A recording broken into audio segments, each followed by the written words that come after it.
so let's do one more of the multiplications. Um, let's do this one right here, this 25 over 100 times 2 over 4, because that looks like one of those big numbers that you guys were talking about. So here we got 25 over 100 times 2 over 4. So let's do it the long way first, and then we'll try doing it the simplification way. So, or one of the simplification ways. So long way works all the time. Numerator times numerator, and then denominator times denominator. So numerator is 25 times 2 is 50, so we put 50.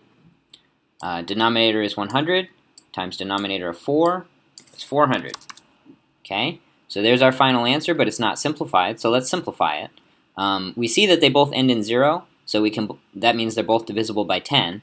So let's go ahead and just divide this by 10 and divide this one by 10. And we can do that easily by just crossing off those zeros. Boom. Okay, so that gets us to 5 over 40. But using one of the tricks that I like to use, I like to test to see if the numerator can go evenly into the denominator. So is 40 divisible by 5? Oh, it is, actually. So 5 times 8 is 40. So that way I know that, okay, well, if I divide 5 by 5 and 40 by 5, so I divide this by 5, I get 1. Divide this by 5, I get 8. And there's my final answer, 1/8. Okay? So that's the first way to do it. Let's go look at another way to do it. So another way to do it is to simplify both of the fractions first. So 2/4, well, if I divide the top by 2 and the bottom by 2, I can get 1/2. Whoops. 1/2. And then if I take 25 over 100, we can do that other trick again, the one that I like to do where I check to see if the numerator is a divisor. So does 100, can you divide 100 by 25? Well, sure, if you imagine that 100 is $1 and 25 is a quarter, then it goes in there 4 times. So divide 25 by 25, I get 1. Divide 100 by 25, I get 4. And now we're here, 1/4 times 1/2. So then we can do these are both simplified. So now I can do 1 times 1 is 1. 4 times 2 is 8. And we're back to the same answer. Okay?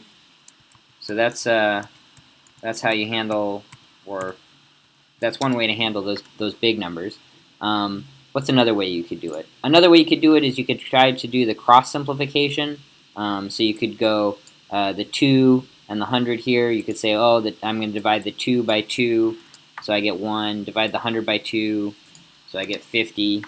And then you could simplify because you see that, oh, 25 over 50, well, that's 1/2. And so you could divide that by 25 and you get 1. Divide 50 by 25 and you get 2.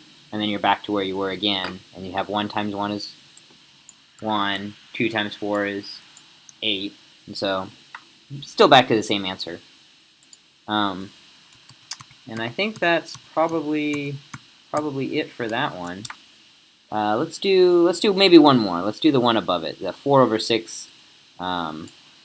4 over 6 times 4 over 8.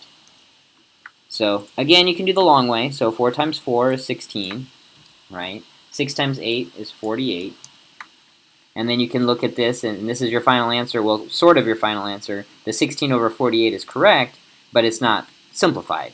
So let's go ahead and simplify it. So 16 and 48, well, 16, I know that is divisible by 4, and 48 sure looks like it's divisible by 4. So let's go ahead and divide both the top and the bottom by 4. So 16 divided by 4 is 4. 48 divided by 4 is 12. And oh, look, still divisible by 4. So let's go ahead and divide by 4 again. So 4 divided by 4 is 1. 12 divided by 4 is 3. And then our final answer is 1/3. And if you knew that 16 times 3 was 48, you could just do it in one step.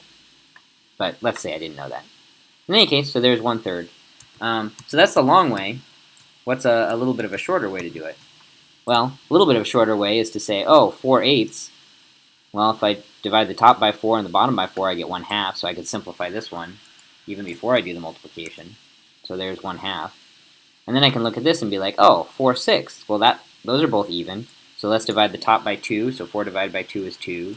The bottom divided by 2, and you get 3. And then I could say like, oh, shoot, there's a 2 up here and a 2 down here.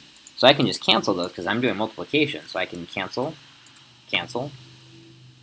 And then the math is easy. 1 times 1 is 1. 3 times 1 is 3. There you go, 1/3. Same answer. Okay? Alright, so that's the last one of the multiplication. So now I'll make another video on the addition, because that's a little trickier.